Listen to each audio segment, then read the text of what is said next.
Hey guys, welcome back to the channel. In part 1 of this episode, we made our way to the Kumano Taisha Grand Shrine Complex and hurried our way to this famous photo spot overlooking a 3-story pagoda with the beautiful Nachi Falls in the background. After going up the pagoda, we started to explore this vast complex nestled up in the mountains, and that's where we pick up the day's adventure in part 2. Before we get into it, please let YouTube know you're enjoying this series by giving the video a like. And if you're new here, don't forget to hit that subscribe button and the little notification bell so you don't miss any future episodes exploring more of Japan. Now, let's go.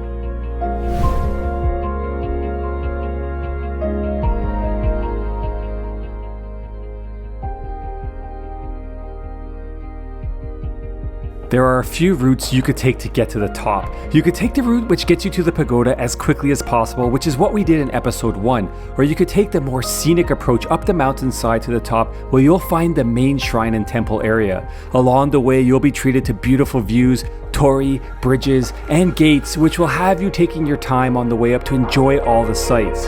Let's join past us and explore some of the key sites up at the top.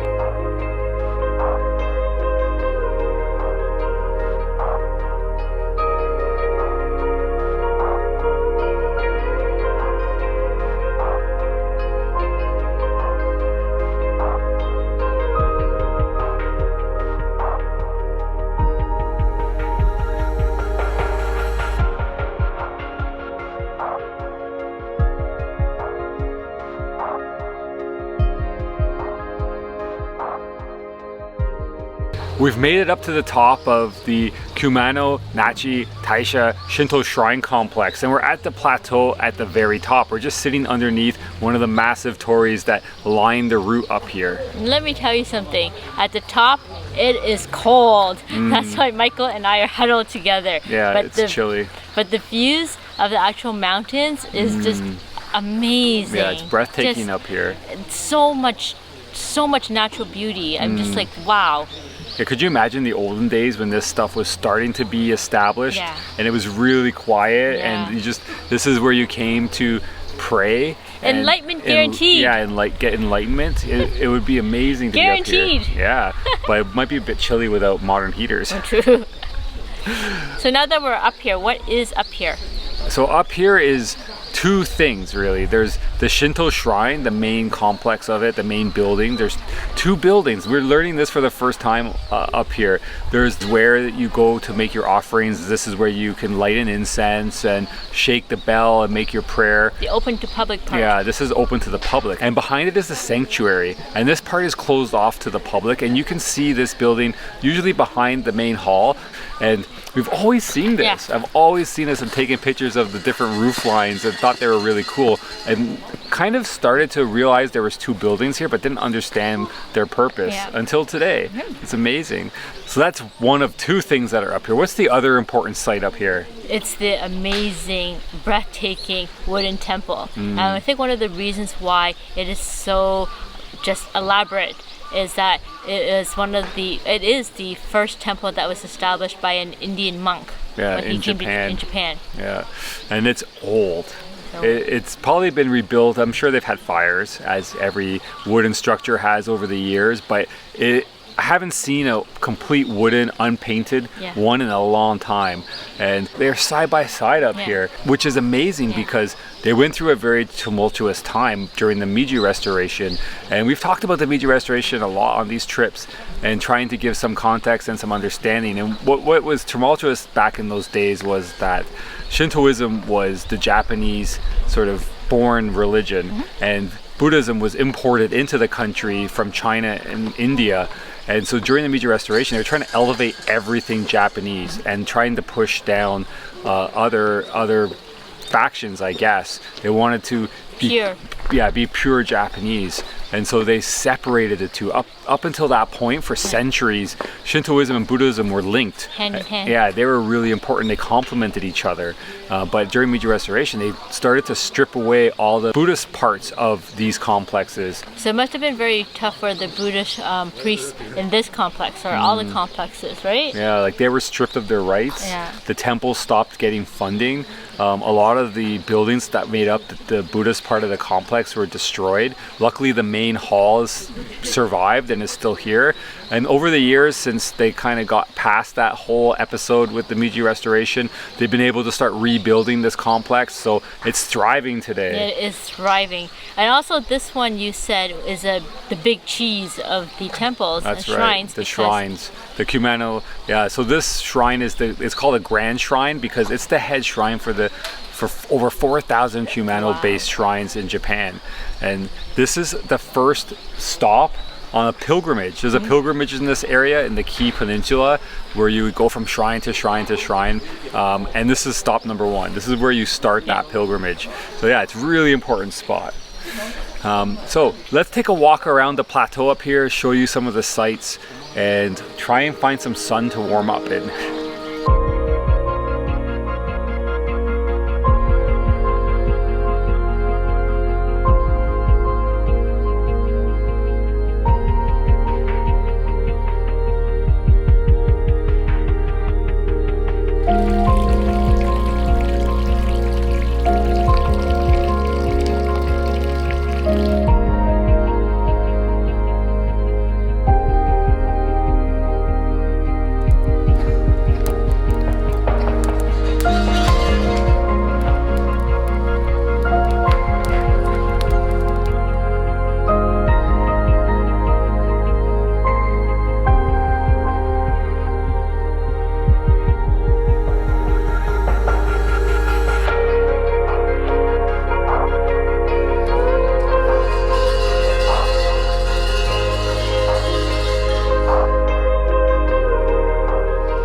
Beside the offering hall is this old ancient tree which somehow has a passageway through it. You can go down some steps and enter in one side of the tree, and you'll come out a little bit elevated on the other side of the tree. And it's believed that if you write a wish on, like they have little planks of wood that you can write a prayer or a wish, and you pass through the tree with it, and then you leave that on the exit side of the tree, that you will have good luck. And it's a sacred tree. You can tell that from the rope that goes around the tree with some of those paper lightning bolts hanging off of it. And it's quite a massive tree. I'm so shocked that it's still alive, having this human-sized hole going through it. But it's really neat.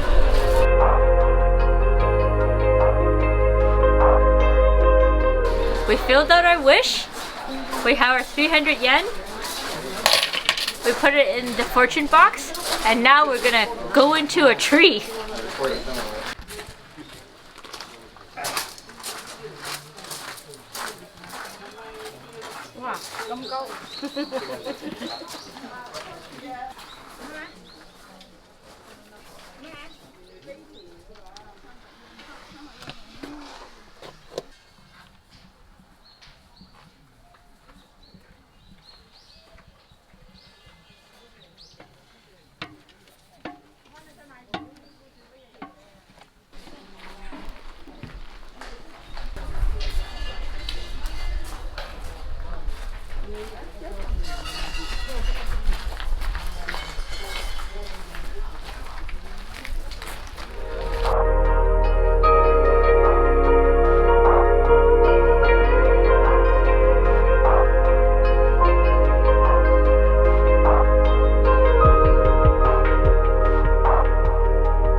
Before we head back down now, I'm still at the temple, the Buddhist temple.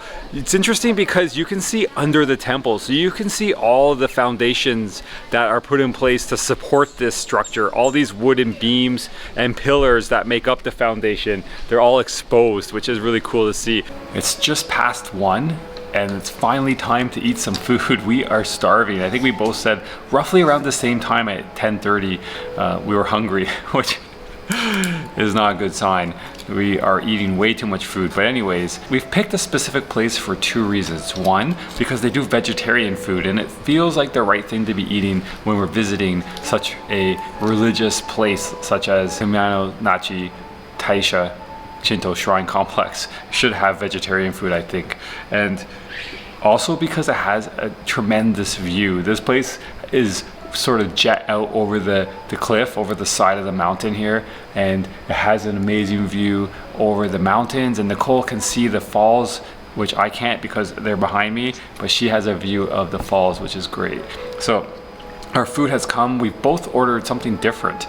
I like soba noodles and Nicole likes udon noodles. So I'm gonna show you my soba and then pass it over to Nicole, and she'll share with you her udon. This restaurant had various types of noodle combinations, so you could pick the soba or the udon, but you could also pick the toppings. And I went with mountain vegetables, and it looks like a lot of like green shoots of some sort like this. They're sort of green bean-esque in terms of texture and consistency, but they don't taste like green bean, and they're not green bean. It feels extremely healthy, which is good because I feel like I need it. I need some health. And there's also these things, which are like little lifesavers of something.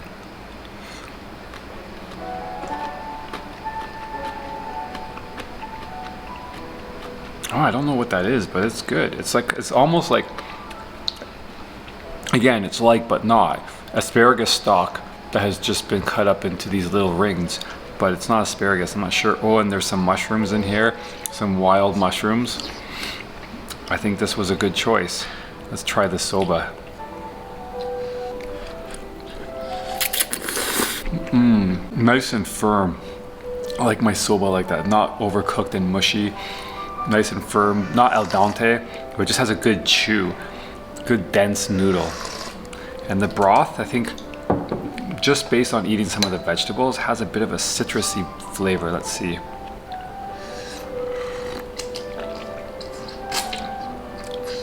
Yeah, I think so. It's like a fish-based broth, but there is a little hint of citrus in there. This is great. And the best part is, it's hot.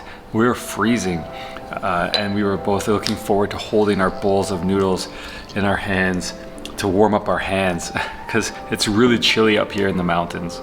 So let's check in with Nicole and see how her udon are. Oh, I am in heaven. This bowl of udon is exactly 100% what I was craving. It's warm, it's hot. The seaweed is the type I like. Sometimes you get really thick, chunky ones. I don't know, it's a bit challenging, but these ones are just green, thin, nicely cut into bite-sized strips. Really good. But my most favorite part is the udon. The udon in my mouth is so silky and bouncy. Just nice, thick, chewy noodles. The broth is earthy and rich.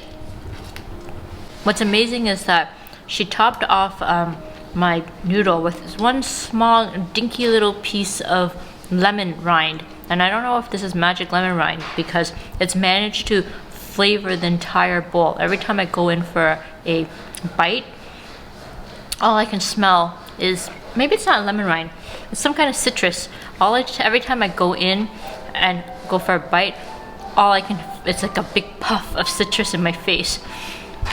I actually ordered a set, and I've been chowing down on my noodles, and it's been really good. The broth has been really warming, and as Nicole said, exactly what we were looking for. But mine came with something else because it was a set. And this is something I've never had before, and I'm giving it a try for the first time. This is a mehari sushi, and it's basically a big rice ball which has been wrapped in pickled mustard greens, a mustard green leaf. So let's give this a try. It is big, I'll give it that. Mustard green leaf. It's like an earthy, it gives it a bit of an earthy flavor. I'm not getting much pickling out of it. It's not, I wouldn't have guessed that this leaf was pickled. Just something has been done to it to sort of soften it up, and it kind of feels a bit moist. And the rice ball, I think, has been stuffed, or some toppings have been mixed into the rice. There's some chopped up green leaves, which kind of remind me of like a Chinese spinach, but really young. And some kind of spices are also mixed in there. There's some flecks of things I'm not quite too familiar with, but there's also some sesame seeds, which I am familiar with. This is great because the noodles, which were warming and kind of what I was craving, isn't very filling. So this is gonna help top that off. I think I made a good call. We are done, and that meal just completely hit a spot that was itching or we were craving it. It just bang. Yes, it definitely hit that spot, but I think it opened up a whole new spot because I'm still hungry. But we'll have to find some more food.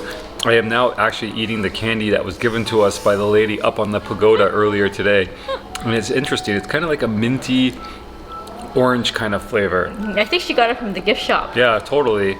It was totally some kind of gift shop purchase, the box she gave it to us out of. So, are we done here? We are. Should we show the eating area? Sure. We're in an area where you have to take your shoes off, and then you kind of crawl along the carpet, and then there's cushions all over the place, and the table's very, very low. I'm okay with it, but somebody has been suffering throughout lunch. My knees, my hips, my spine. And my pants. Your pants. Your pants got it. Yeah, my knee was getting very, very thin, and it finally got a rip. Oh well. I think they should have charged extra for the view that they were offering, because it is a panoramic view, and it, again, Mike said, it juts out over the edge of the hill, and it feels like I'm eating in a mountain, except I've been shielded with protection and warmth and heaters. Well, you are eating in a mountain, technically. All right, let's get out of here.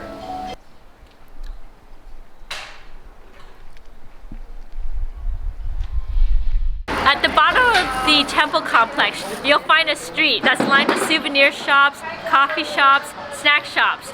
And in the souvenir shops, they sell little snacks that you can take away. And inside, there's hundreds of snacks with hundreds of samples. So when Michael said that he was feeling peckish after the noodles, he wasn't kidding. And unfortunately, his peckishness spread to me. So the both of us gorged ourselves silly in the souvenir shops. We ate so much that we felt bad, and now we're walking away with a bag of souvenirs of our own. It's their ploy. Yeah, it's their ploy.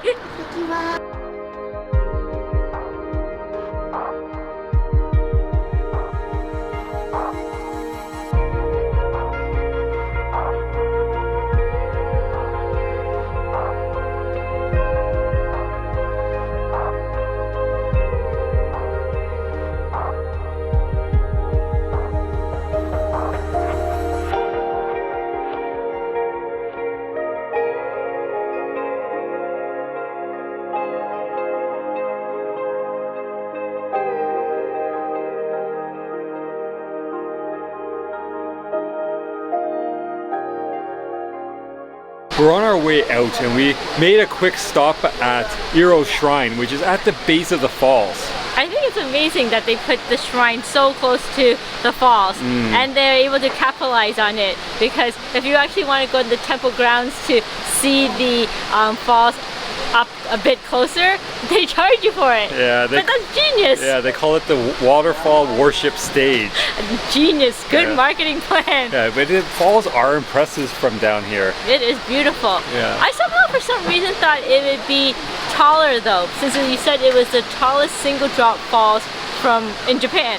Says the shortest person I know. I thought I'd be going like this instead of like this. I'm like this, but I thought I'd be going, whoa! It's pretty whoa. No, it is beautiful though. It's totally picturesque the way the rope goes across the top of the falls, the white lightning bolts, and just the blue sky. It is beautiful. Yeah, and we're just catching it, the last little sliver of sunlight that's perfectly hitting the top of the falls. It's been quickly getting smaller and smaller since we got here. Yeah, I think if you come to this area, you should definitely come to see the falls at the base. Don't skip it like what we were going to do. Just go see it. Yeah.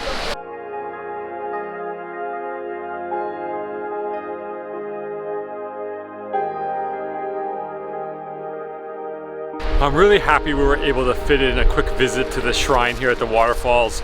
The approach in and out is on these really rickety, well, they're only rickety because they're not level.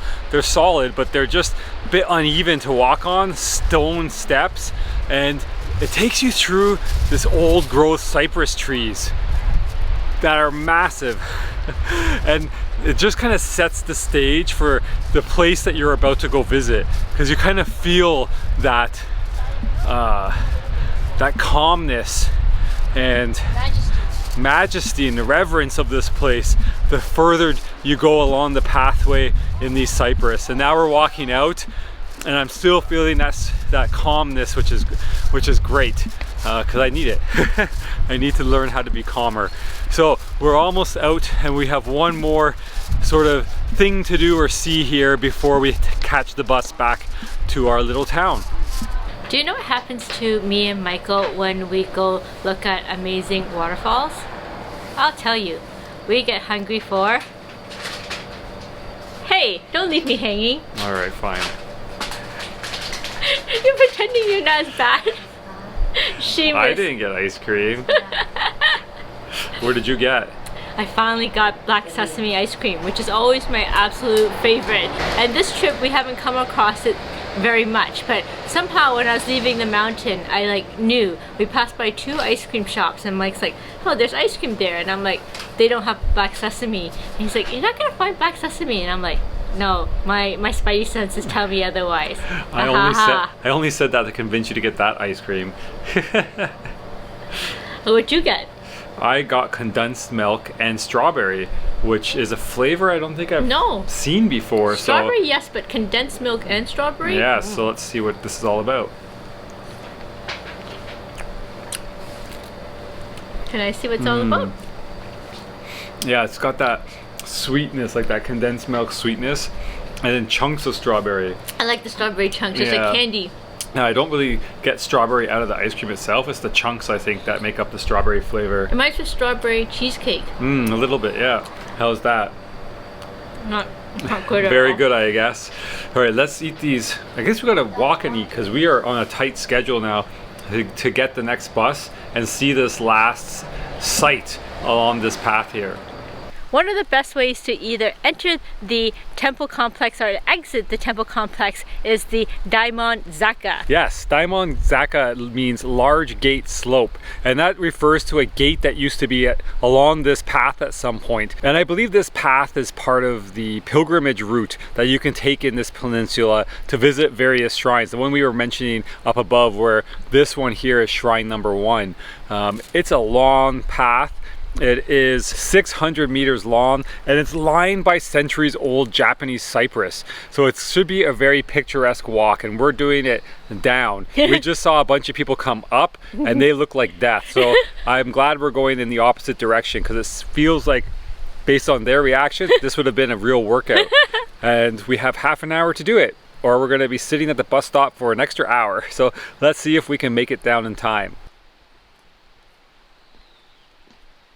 It's going pretty good, not so bad, but the steps here are ridiculous. The cobblestone steps and walkway here is very uneven, so you have to be very, very careful. And the coal is, so far, hasn't fallen. We'll see. We'll see if that holds. Why are you laughing? I'm not, because you're holding on to me, so I'll probably go down with you.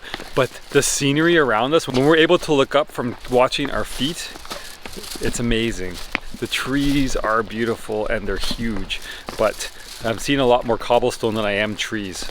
We're almost done our descent. It's just a little bit further, but we've come out of the cypress growth area. The path is now opened up. We can see mountains again. There's some houses here. But sort of leading in or leading out of the old cypress growth are these two massive trees, and they are called the husband and wife trees, and they're labeled as being over 800 years old. They're really impressive. Their roots have been pushing the path out of whack over the years.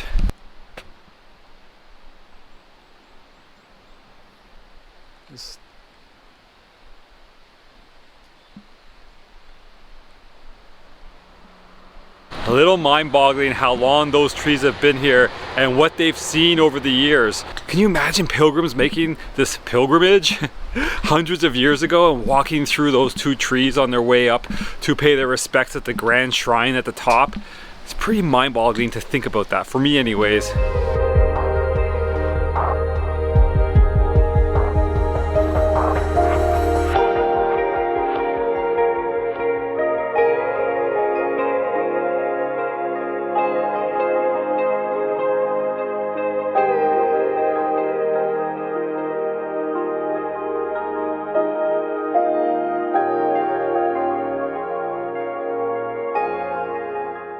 Look, we made it down and no one fell. All our limbs are intact and we're good to go. Yeah, and we made it to the bus on time, so we're not going to sit here for an hour. We've only got a few minutes. What did you think of that? That walk was incredible. Those trees, wow.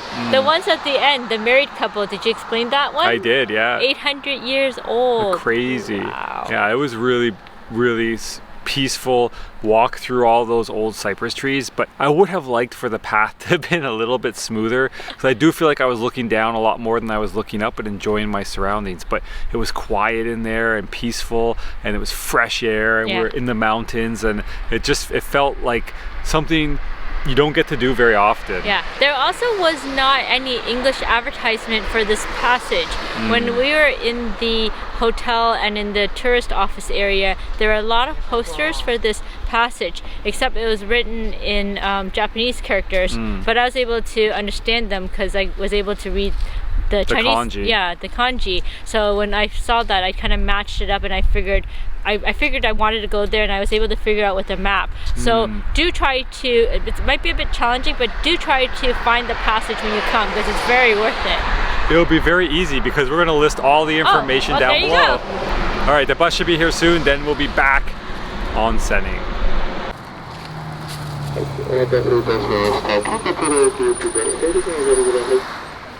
We're back in town. We're almost back to our ryokan. That bus was a full load. Wow. That was one of the disadvantages of doing the course today in the order that we did, because we didn't get to go on the bus at the start of the route. So we got on, a couple stops in, so it was already full of people who got on at the top. But no big deal. There was standing room, and we are back now. And we're just walking back along the pier here in the port, and the boats are fun. I like seeing the boats with the Japanese names on them and all the Japanese writing, because that feels very foreign to me. Normally we would be seeing boats back home in like Vancouver or the East Coast, or we've seen in California, and they all obviously have English writing. All their names are in English, all their call signs are in English. So kind of neat to see them done in Japanese writing here.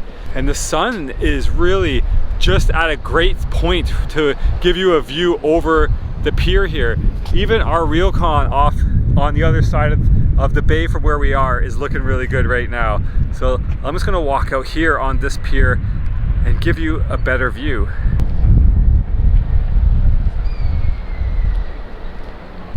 There's our ryokan. The sun just went past it. It's moving fast at this time of day.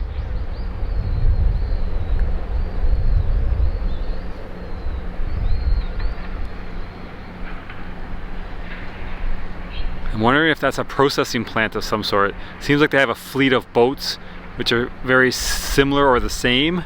They look the same to me. And they must send them out to sea out there.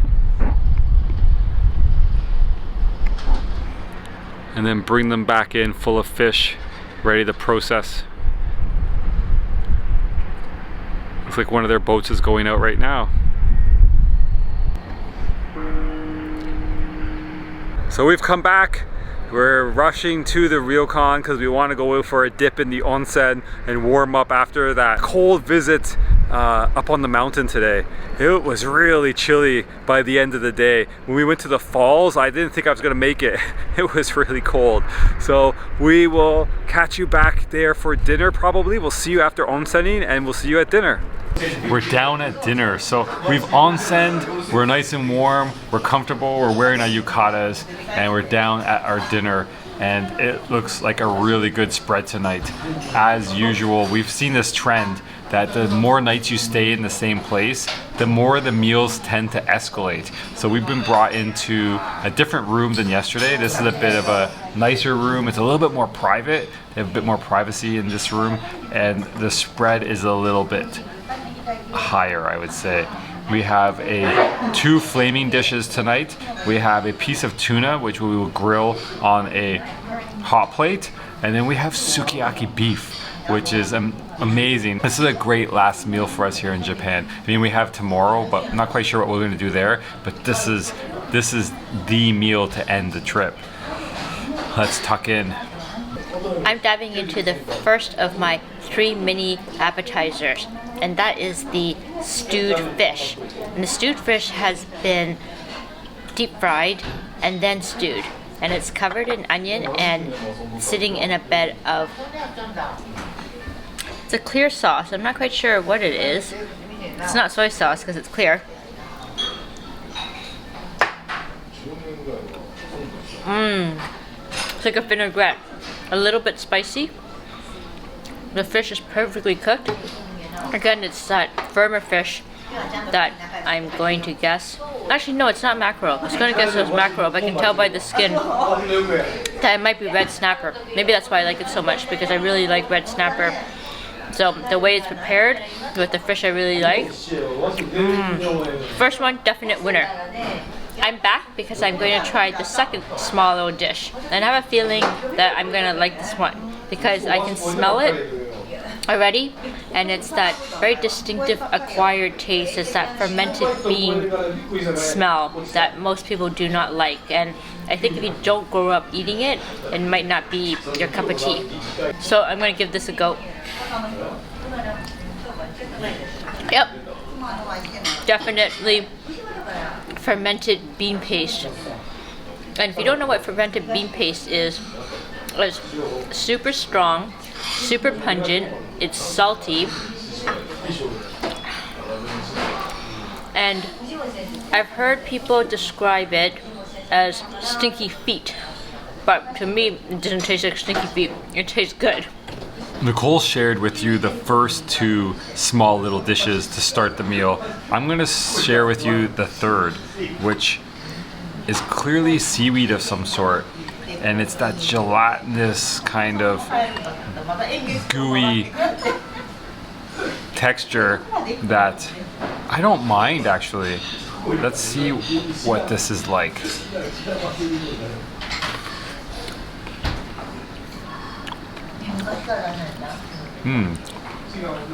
The little strands of seaweed are a little like crunchy almost, like a little chewy. And it has a bit of a citrus flavor to it. It's very hard to eat with chopsticks. I might have to break down and try one of these spoons, but it's good. When I eat something like this, I've said that before, I just feel healthy. I feel like this is good stuff for you. Like it's good for the body. So far this meal has been on point. The starters have been really good, nicely presented, good flavors. I'm looking forward to going in for the sashimi plate. I'm really happy that they've changed up the meal and sort of given us something a little bit more fancy than last night, but I'm also very happy that they didn't change up the sashimi too much and that it's mostly tuna. I'm very happy that this town or this area ended up being all about the tuna because I love this tuna. I love this cut of bluefin tuna. Last night I showed you the lean, sort of standard square or rectangular cut tuna. Tonight I'm showing you something different, which is a little bit more roughly cut. It's a different part of the fish, I'm guessing.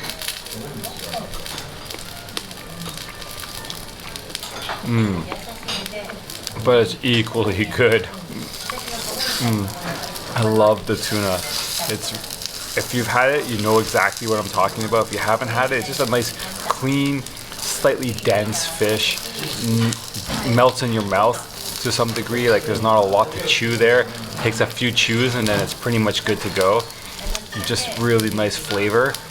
I'm really happy with the tuna, if you couldn't tell. The next dish I'm tucking into is the tuna and vegetable dish, which you cook on top of the flame. I am very happy that if they're going to give me cooked tuna, they're going to let me cook it myself, because I like my tuna very rare. So that's my tuna, and it's been dipped in the dressing that they've given me.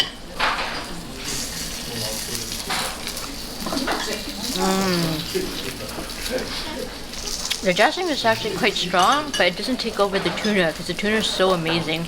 And the butter that we cooked the tuna in is still very fragrant. And what a good combination. If I have to have cooked tuna, this is the way I would want to have it all the time. I'm following suit with Nicole and tucking into the hot plate next. I love butter and onions. Who doesn't love that combination? It smells so fragrant. I'm looking forward to trying the tuna that's been cooked in that butter. The other vegetables are also quite yummy. Nicole does not like this pumpkin, which is kabocha squash, so I inherited hers. And it's really good cooked in the butter like that on the hot plate. It still has a bit of bite to it, but the butter onion flavor actually is coming through on the squash. That's surprising. And there was also a little mushroom. I might have cooked mine a little bit too long. It seems to have shrunk quite a bit.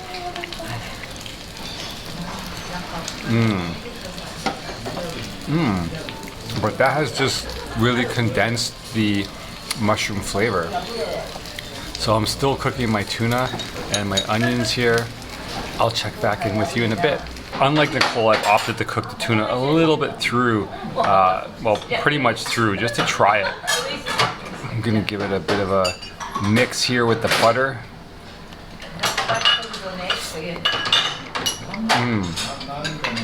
Even though it's not raw and it's cooked fully, it's still really tender.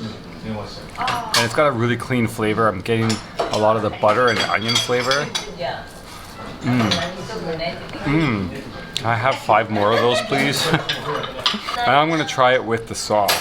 Served with this dipping sauce, so let's give it a nice dip. See if I can place the flavor of this sauce.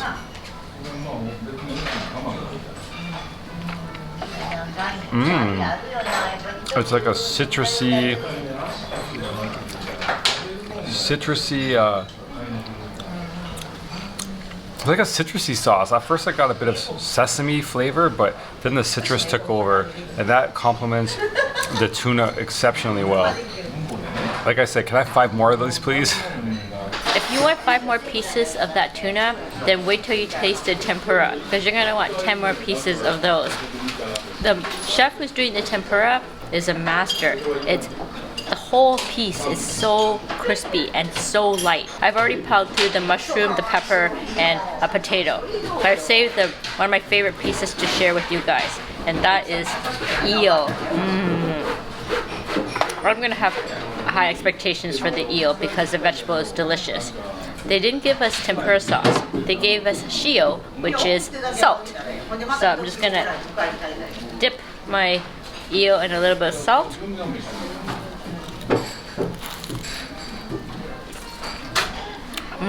The batter is so light, so crispy, not greasy at all. And the eel, oh, I love eel. I know eel sounds disgusting, but if you try it, I think you'll really like it because the fish is very, very delicate. It's flavorful, and I don't know, the skin just gives it a really nice texture. Michael, I don't think you should have eel dinner tonight. Want to trade? I'll trade you for the shrimp. If you love mushrooms like how I love mushrooms, the next dish is a dream. It's just a tinfoil pouch full of all sorts of different types of mushrooms. I'm going to start with the shiitake.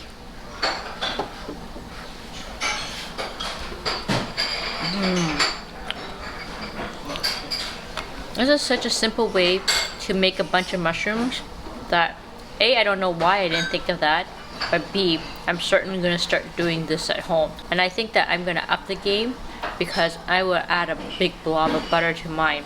They've given me a special Japanese lime to squeeze on top, but since I don't have Japanese lime, I'm going to go with lemon and a big blob of butter.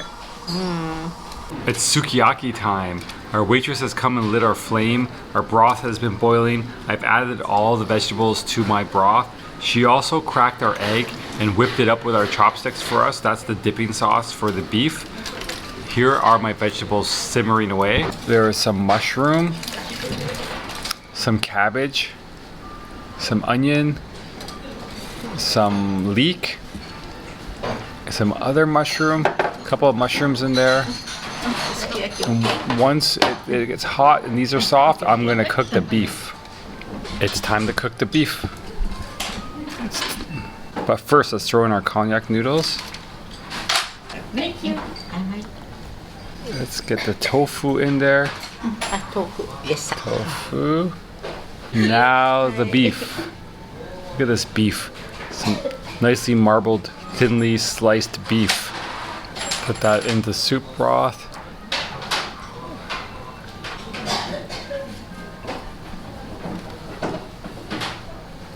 And just let that cook gently in the broth, and we'll come back to it in a second. That didn't take very long at all. So here's the first piece of beef I put in. It is cooked. Let's move this to the egg. Give it a bath in the egg.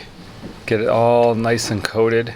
If you've been following us, you know that I love egg yolk and beef. It's a great combination. This is a different way of doing that. So now we have that all nicely coated in egg. Into the mouth it goes. I've been looking forward to this ever since we sat down and saw that beef sitting there waiting for us. The beef is just melting. That's really good beef.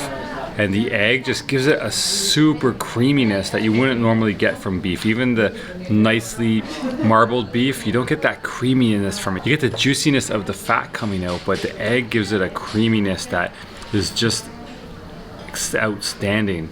So I have one more piece of beef left. I am gonna eat that in peace. The sukiyaki flame is pretty much out. I'm just gonna leave my vegetables sitting there soaking in that amazing broth and absorbing any beefy flavor that was left over from cooking those beef slices in there just for a little bit longer. And I'm gonna tuck into the last bit of sashimi that we have not shared with you, and this is shrimp sashimi.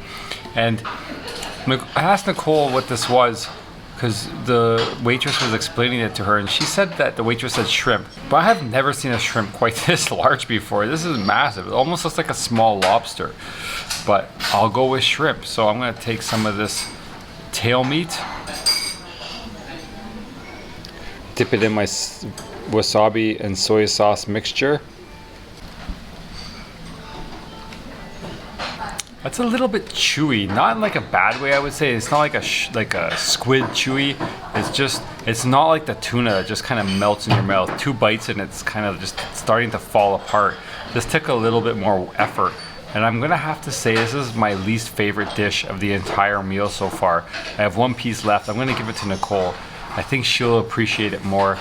And she can also have the rest of my shell or head, because I'm sure she'll eat all that nasty stuff inside the top. Let's check in with Nicole and see what she thinks about it. I've already had my share of that shrimp. And that shrimp was, I don't know what Mike is talking about, because that shrimp was delicious. It's chewy, but a very, very good chewy. It's nice and chill. It's fresh. It tastes like shrimp. It has a nice, fresh, shrimpy taste. Then with the wasabi and soy sauce, it's a perfect combination. I can go through 12 of these suckers. Any more in there, Michael? The only thing left for my meal is the vegetables and tofu in the sukiyaki pot. Let's try some of these mushrooms. There's a little bit of the cognac noodle attached to this, so let's see how this goes. It's a big piece of mushroom. Have you ever had these types of noodles, which are made with like a yam flour, and they're famous for having basically 0 calories? You'll know that they don't really taste like much. They'll just absorb whatever flavor they're sitting in, and so they're not taking away from this amazing mushroom flavor that's in my mouth right now. And that has absorbed the sweet broth that is the sukiyaki broth, and some of that beefy flavor, and that combination with the mushroom flavor is really, really good. This is a great way to end the meal. Well, we still have the rice course coming, but this is kind of like our last dish. The rice course is kind of just like the way you finish out the meal. But the sukiyaki broth is really good, like really got a good sweetness to it. And now that the beef has been cooked in it, it has a good beefiness to it. Here's another bite. This has got some cabbage, some of the noodle, some more of the mushroom. Yep, it just absorbs all that flavor from the broth. I love sukiyaki. I'm glad we got it tonight. Our last course before dessert has come, and it is the rice course. This is sort of the progression that a kaiseki meal usually goes through, ending with rice.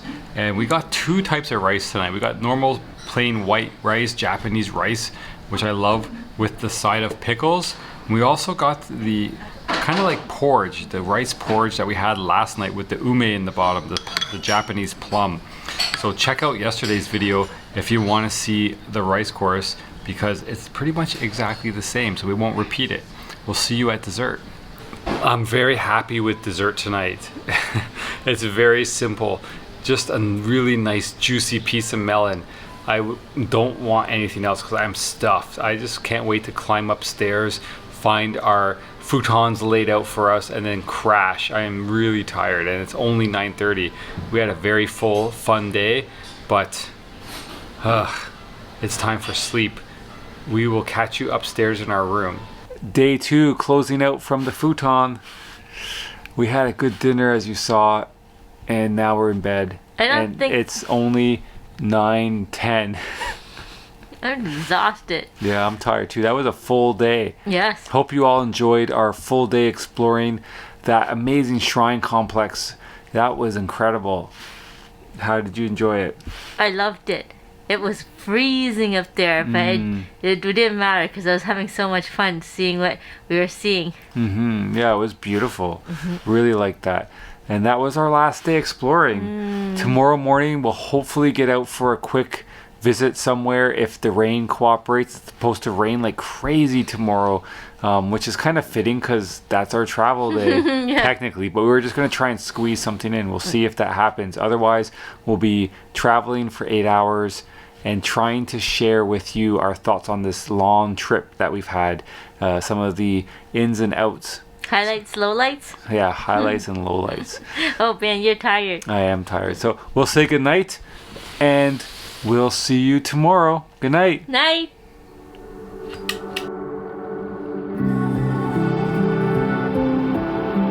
Thank you so much for watching the video. We hope you enjoyed visiting the Kumano Nachi Taisha Grand Shrine Complex with us. If you did enjoy the video, please make sure to let us know by giving it a like down below. And don't forget to hit that subscribe button and the little notification bell so you don't miss any future episodes. We'll see you in the next one.